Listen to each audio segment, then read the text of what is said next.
கன்னியாகுமரி மாவட்டத்தில் 2 குழந்தைகளை தவிக்க விட்டுவிட்டு இளம்பெண் விஷம் குடித்து உயிரிழந்த சம்பவம் அதிர்ச்சியையும் சோகத்தையும் ஏற்படுத்தியுள்ளது.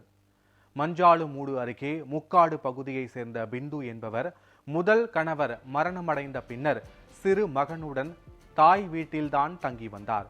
பின்னர் குடும்பத்தினரின் ஏற்பாட்டில் மருந்தங்காடு பகுதியை சேர்ந்த பினு என்பவரை 2வது முறையாக திருமணம் செய்தார். இந்த தம்பதிக்கு ஒரு பெண் குழந்தையும் பிறந்தது. ஆனால் குழந்தை பிறந்த சில மாதங்களிலேயே கணவன் மனைவிக்குள் கருத்து வேறுபாடு தீவிரமடைந்து இருவரும் பிரிந்து வாழத் தொடங்கினர். இந்த தனிமையின் நடுவே பிந்துவிற்கு அருமனை பகுதியை சேர்ந்த மரம் வெட்டும் தொழிலாளி விஜி என்பவருடன் பழக்கம் ஏற்பட்டது.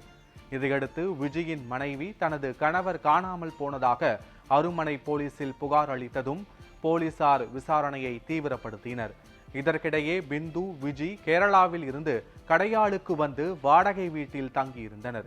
இதுகுறித்து தகவல் கிடைத்த போலீசார் விஜியிடம் பேசி தனது மனைவி மற்றும் குழந்தைகளுடன் மீண்டும் சேர்ந்து வாழும்படி அறிவுரை கூறினர்.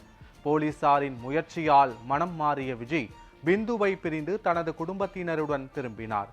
இதனால் மன ரீதியாக சோர்ந்து போன பிந்து தான் தேடி சென்ற வாழ்க்கையும் சரியாக நிலைக்கவில்லை என்ற ஏமாற்றத்தில் குழந்தைகளை தவிக்க விட்டு குளிர்பானத்தில் விஷம் கலந்து குடித்து தற்கொலைக்கு முயன்றார்.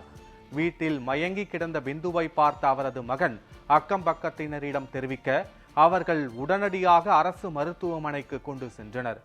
ஆனாலும் சிகிச்சை பலனின்றி உயிரிழந்தார்.